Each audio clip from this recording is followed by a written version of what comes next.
그럼 대체 이 레드필이 무슨 내용이길래 얼마나 세련되고 진지하길래 그렇게나 2030 남자분들한테 핵 사이다 이론이었는지 제 생각 기준에서 레드필을 이만하면 대강 이해시킬 수 있겠다 싶은 주요 이론만 뽑아서 한 흐름으로 소개를 해볼게요. 자, 첫 번째는 하이퍼감이라는 개념이에요. 쉽게 말해서 여성은 상향혼을 하려는 경향이 있다. 자연계의 동물 암컷들도 힘세고 자신과 새끼들을 보호해줄 수 있는 우월한 수컷을 찾듯이 여성들도 현대사회에서 외모, 학식, 재력, 지위 등이 우월한 남성과 결혼을 하려는 본능이 있다는 겁니다. 한마디로 나보다 떨어지는 찐따남 따위는 눈에도 안 찬다. 얘하고는 한 방에 가도 나도 절대 안 사겨. 뭐 이런 거라고 보시면 돼요. 자, 두 번째 에피파니 페이즈라는 겁니다. 직역하자면 깨달음의 구간 정도로 말할 수 있는데 이게 뭐냐면 여자는 젊었을 때는 자신이 가진 미모를 갖고 외모가 뛰어나고 성적 매력이 있는 남성들만 자기 입맛대로 선택해서 사귀고 즐겼어. 내 미모만 보고도 남자들이 나 좋다고 줄 서고 대시하니까 아주 그냥 한우 등급 보듯이 남자들 줄 세워서 투뿔 한우급 되는 남자들만 골라 사귀고 신나게 놀았단 말이에요. 근데 그게 영원히 가? 그 젊음이 점점 사그라들고 더 이상 미모만으로 연애 권력을 휘두를 수 없고 남자들을 내 입맛대로 요리할 수 없다는 걸 깨달았을 때 현실적인 방안을 찾는 거죠. 외적인 매력은 2등급 3등급이지만 돈 많고 능력이 있어서 나를 평생 부양해줄 수 있는 남자를 찾자 라는 연애 전략으로 바꾸는 시기가 온다는 거예요. 이 시기를 에피파니 페이즈라고 하고 레드필에서는 보통 20대 후반에서 30대 초반의 여성이 에피파니 페이즈에 돌입을 했다라고 봅니다. 이 페이즈에 돌입한 여성들은 앞서 말한 하이퍼감이 본능에도 불구하고 안경 끼고 여드름 난 돼지 찐따남하고도 결혼하려고 덤벼든다는 거예요. 단 돈만 많다면. 그러니까 남자들은 어떻게 해라? 이 20대 후반에서 30 초반 시기에 있는 예쁜 여자가 어딜 봐도 찐따인 나한테 과하게 들이댄다? 조심해라. 널 사랑해서가 아니라 너의 돈과 능력을 ATM기 삼으려고 작업치는 거다. 이걸 말하고 있는 거예요. 자, 세 번째 알파남, 베타남 개념입니다. 이거는 연애 결혼 시장에 있어서 남자의 포지션을 분류해 놓은 이론인데 알파남은 멀리 갈 것도 없이 그 K드라마 보면 나오는 거 있잖아. 백마탄 왕자님, 재벌 3세 이런 멋진 남자 주인공 떠올리시면 됩니다. 여자들이 본능적으로 끌리는 매력 있고 사회적 지위가 높은 자신감 넘치는 남자. 여자한테 구애하고 설득할 필요 없이 자기야 한마디면 끝나는 타입이죠. 반면 베타남은 뭐냐? 착하고 성실하고 책임감 있고 물질적 능력도 있어요. 근데 여자가 본능적으로는 별로 안 끌리는 남자를 얘기해요. 현실에서는 직업이 의사, 변호사, 뭐 삼성맨 뭐 이렇게 대단한데 외모가 좀 빠져. 일본 애니 보면서 하하 거릴 것 같은 뭐 오타쿠 외모라든지 여자 대하는 센스나 매너 감각이 현저히 떨어진다든지 뭐 여자 앞에서 쭈뼛거리고 말도 못하고 막 이런 쑥맥 남자 생각하시면 됩니다. 나름대로 성실하고 능력은 있기 때문에 여자 입장에서 결혼 상대자로 고려는 되지만 진지하게 매력 있는 연애 대상이나 섹스 파트너로는 좀 우선순위가 아닌 남자를 말합니다. 정리하자면 알파남은 여자의 로맨스와 성욕을 자극하고 충족시켜주는 남자, 베타남은 여자의 생존을 충족시켜주는 남자라고 할 수 있겠습니다. 자, 네 번째 알파 고스트, 알파 위도우 개념입니다. 이건 뭐냐? 쉽게 말하면 여자의 첫사랑은 영원하다. 첫날 밤의 기억은 지워지지 않는다 입니다. 이제 나이가 30대에 들어선 여자가 눈을 낮추고 현실에 맞춰서 능력 있는 남자를 만나 결혼을 했지만 소시 쪽에 자기가 가장 잘 나가고 예뻤을 때 만났던 가장 멋지고 매력 있었던 그 모텔에서의 하룻밤도 최고 황홀했던 그 알파남과의 기억을 평생 잊지 못한다는 개념입니다. 이 여자의 기억 속에 남아있는 알파남의 잔상을 알파 고스트, 즉 알파남의 망령이라고 하고 현실의 남편과 살기는 하지만 속으로는 알파 고스트에 사로잡혀서 사는 여자를 알파 위도우라고 합니다. 그래서 위도우라는 표현이 과부나 미망인이라는 표현이잖아요. 굉장히 격한 표현이에요. 원래 미망인은 죽은 남편을 애도하고 그리워하면서 혼자 사는 여성을 뜻하는데 레드필에서는 이거를 이제는 가질 수 없는 과거의 알파남을 그리워하면서 현실의 남편을 개무시하면서 살아가는 여자 이런 의미로 쓰인다는 거예요. 아이고 아줌마 아직도 그때 그 근육질 오빠 생각하고 있어요? 지금 옆에 있는 남편은 ATM이고 호구고? 게다가 중요한 건 레드필에서는 이런 알파 위도우 여성은 현실 남편에게는 헌신하거나 진심 어린 사랑을 주는 여성으로 돌아오거나 회복될 수 없다는 전제를 깔고 있어요. 그냥 영원한 낙인인 거야 이거는. 이거랑 비슷한 개념으로 바디 카운트라는 게 있는데 이건 뭐냐면 한마디로 여자가 섹스를 한 남자 상대자 숫자 자체를 바디 카운트라고 해요. 따라서 이 바디 카운트가 높은 여성은 뭐다? 이 남자 저 남자 잡았다. 그리고 레드필에서는 이렇게 바디 카운트가 높은 여성일수록 현재 결혼한 남편에 대해서 정서적인 헌신도가 떨어지고 또 만족스러운 결혼 생활을 할 확률이 현저히 떨어지고 따라서 연애 시장에서 이런 여자는 높은 점수를 줄 수가 없다. 약간 DC 인사이드식 과격한 표현으로 하자면 이 남자 저 남자가 다 쑤시고 버린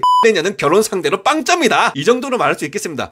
내가 말하고도 이건 너무 심한 표현이다. 여러분 제 생각이 그렇다는 게 아니라 설명을 하려고 그냥 예를 든 거예요. 오해하지 마세요. 저 평소에 진짜 이런 표현 절대 안 써요. 자, 마지막 다섯 번째 프레임 이론입니다. 그래서 여자들은 이런 속성을 갖고 있기 때문에 남자들은 어떻게 해야 한다? 레드필의 대부 롤러 토마시가 남성들에게 가장 강조했던 게 이거예요. Frame is everything. 즉 남자는 이런 얄팍하고 간사한 본성을 가진 여성을 대함에 있어서 마냥 사랑으로 따뜻하게 호구처럼 애걸복걸하고 이렇게 굴 것이 아니고 알파남이 되기 위한 4요소 룩, 머니, 스테이터스, 게임, 즉 외모, 돈, 사회적 지위, 처세술 등의 요소들을 발전시키고 다듬어서 여성을 내 주도권 하에 확실히 휘어잡을 수 있는 능력, 즉 프레임을 세워야 여자로부터 호구 잡히지 않는 레드필 알파가 될 수 있다는 결론입니다. 자, 그러니까 이 모든 걸 요약해보면 이렇습니다. 여자는 자기보다 우월한 남자를 만나려는 하이퍼감이 본능이 있다. 그래서 한창 이쁘고 매력있는 20대 때는 자신의 로맨스와 뜨거운 밤을 황홀하게 충족시켜주는 잘생긴 꽃미남 알파남들을 만나서 실컷 사귀고 즐기다가 이제 매력이 점점 떨어지고 연애 시장에서의 주도권을 상실하게 되는 30대에 접어들면은 이렇게만 살다가는 아무것도 아닌 노처녀 낙동강 오리알 되겠다라는 에피파니 페이즈를 겪게 되면서 이때부터는 당장 매력은 떨어져도 내 밥줄을 확실히 책임져줄 경제적 능력이 출중한 베타남을 잡아다 꼬셔서 결혼을 해버린다. 그러나 사실 이 여자는 젊은 시절에 멋진 알파남들과 즐겼던 로맨스와 뜨거운 밤을 잊을 수 없는데 이 잔상을 알파 고스트라고 한다. 이렇게 결혼은 했지만 알파 고스트에 사로잡혀서 센티한 날 밤에는 문득 그 남자의 인스타 계정을 쳐다보면서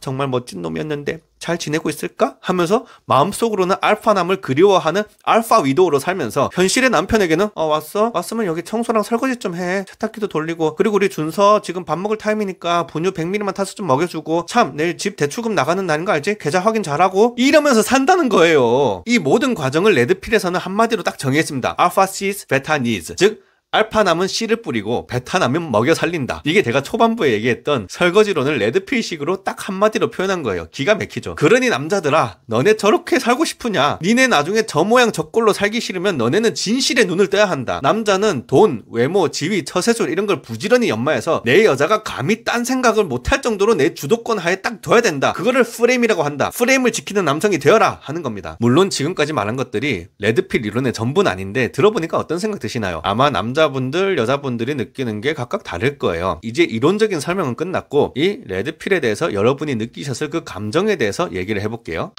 지식과 통찰이 있는 기독교 교양 채널 진이의 사색연구실.